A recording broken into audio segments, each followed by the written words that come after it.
Welcome to Democracy Now!, democracynow.org, The War and Peace Report. I'm Amy Goodman. As the official Palestinian death toll in Israel's war on Gaza nears 30,000, President Biden said Monday he hopes a ceasefire can be achieved by next Monday. Well, I hope by the beginning of the weekend. The end of the weekend. At least my national security advisor tells me that we're close. We're close. It's not done yet. And my hope is by next Monday, we'll have a ceasefire. President Biden made the comment in a New York City ice cream shop with late-night host Seth Meyers, whose show he appeared on Monday evening. Qatar, which is hosting negotiations, said it's optimistic a deal could be reached before Ramadan next month. Meanwhile, Reuters reports Hamas called Biden's remarks premature. Meanwhile, on the ground in Gaza, Israeli forces opened fire again on people waiting for aid in Gaza City. A Palestinian man who was waiting for a delivery of flour pleaded with the world to take mercy on hungry Palestinians.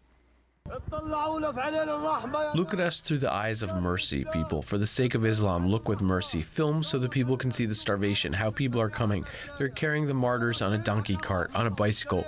We don't have any value anymore. We don't have any value. No one is looking at us. On Monday, Jordan and France conducted a joint operation to airdrop food to central and southern Gaza.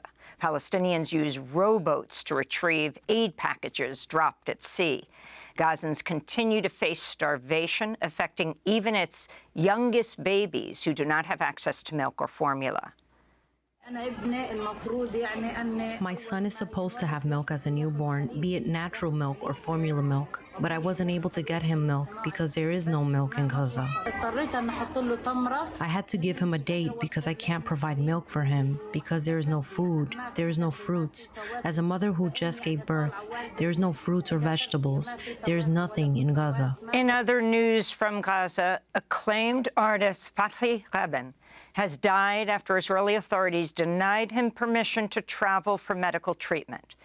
The 77-year-old artist suffered from severe chest and lung conditions, was unable to get care in Gaza due to the lack of oxygen and other crucial health resources in the besieged territory. His paintings immortalize the Palestinian struggle and the right of return. The International Court of Justice Monday concluded its six-day hearing on Israel's occupation of Palestinian territories. Representatives from over 50 nations and international organizations presented oral statements at The Hague, most arguing Israel's military occupation of the West Bank, Gaza, and East Jerusalem is a violation of international law and calling for the establishment of an independent Palestinian state. This is Abdel Hakim El-Rafai with the League of Arab States. This prolonged occupation is an affront to international justice.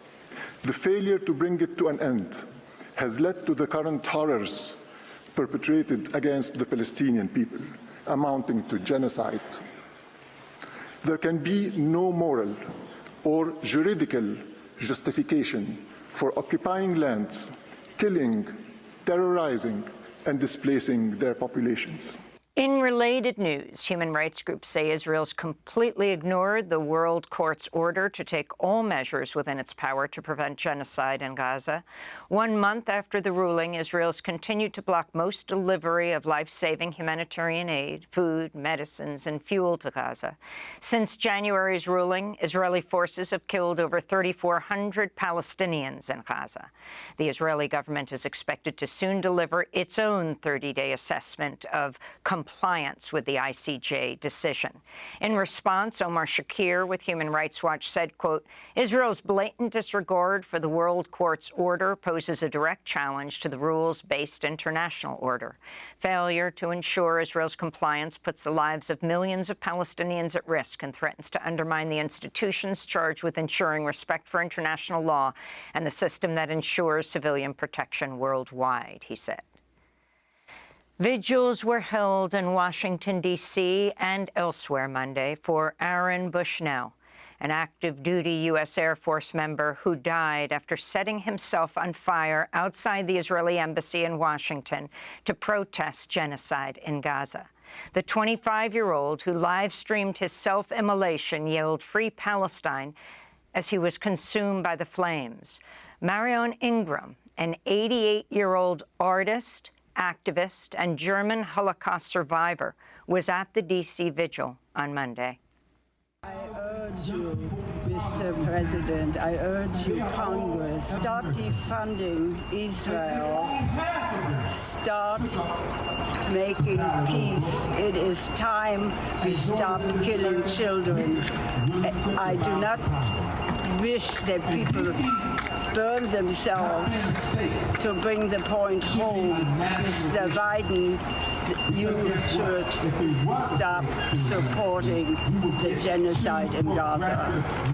She was carrying a sign that said, "Survivor says peace, not wars," in our name. You can see our interviews with Marion Ingram at democracynow.org.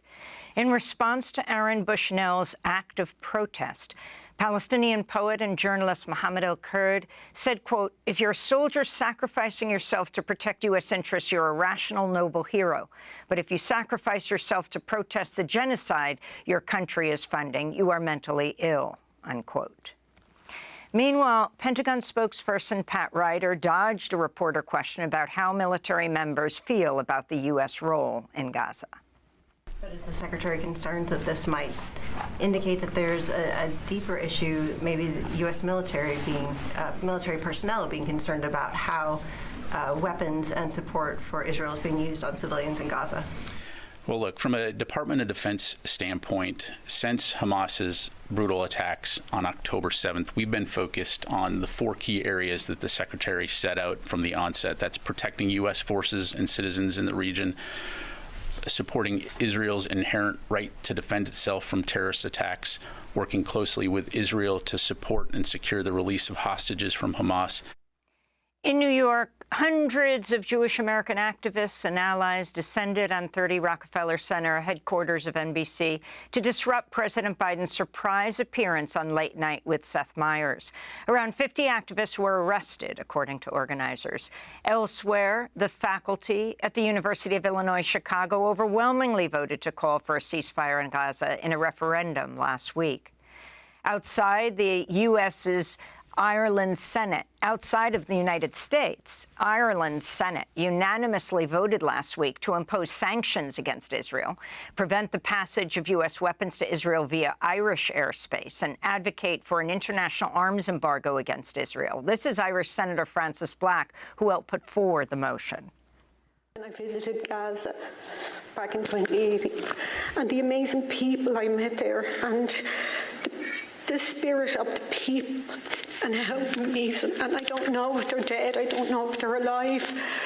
I remember one woman saying to me, when I was in Gaza back then, she said that she was from a human rights organisation, a wonderful women's group.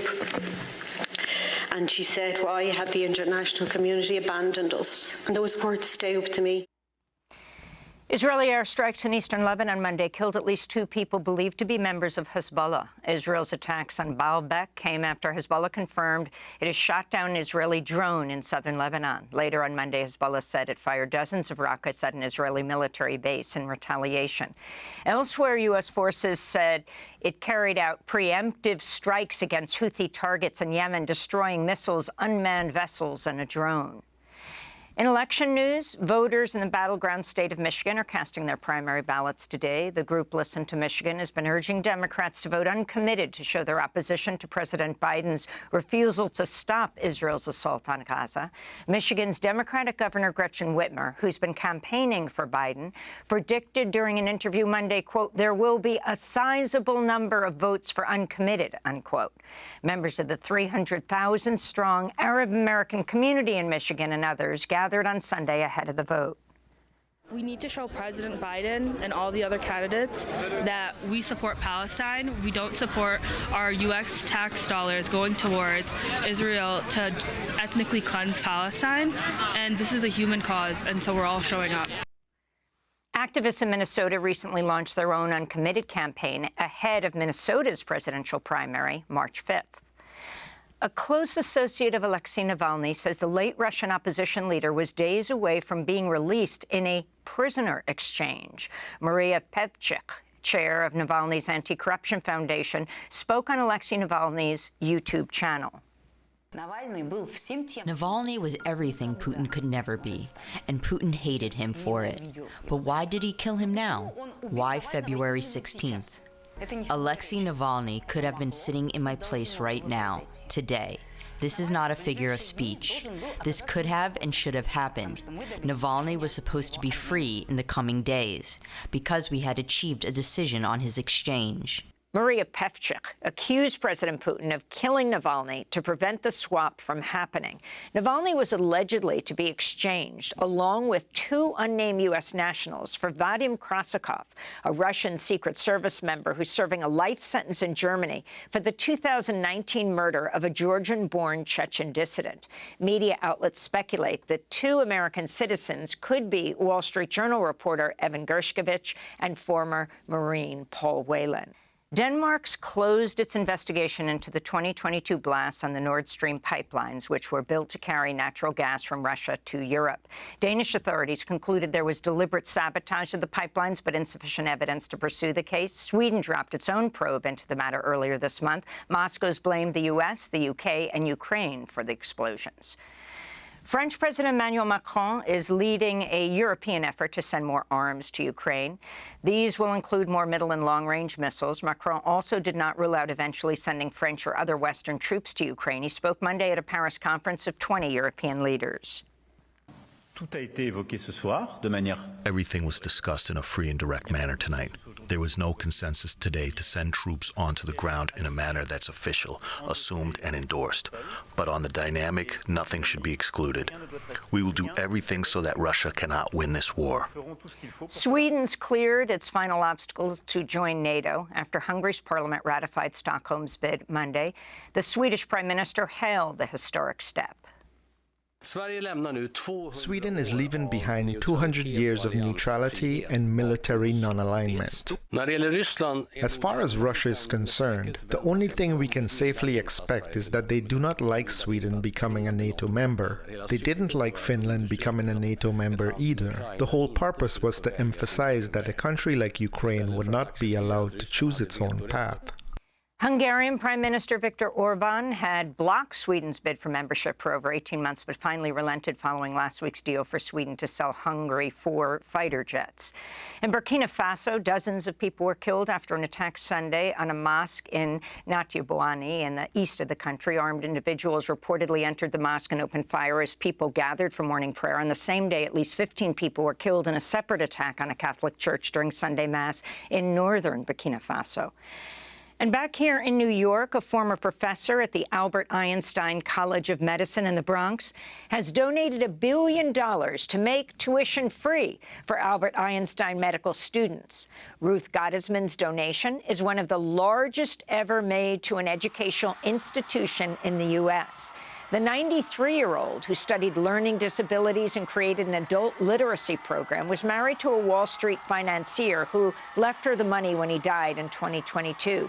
She made the announcement to a crowd of students who erupted in cheers. Dr. Oni Blackstock, physician and founder of Health Justice, who was a professor at Albert Einstein, said on social media, quote, hoping there's positive impact on the health of Bronxites, home to the poorest congressional district in the U.S. I also hope this helps to recruit more Black, Latinx, and Indigenous students, groups that are woefully underrepresented in medicine and that do not have the same level of generational wealth as their white counterparts, she said. Ruth Gottesman insisted a condition of the gift was not to rename the school in her name, telling the New York Times, quote, we've got the gosh darn name. We've got Albert Einstein. And those are some of the headlines. This is Democracy Now!, democracynow.org.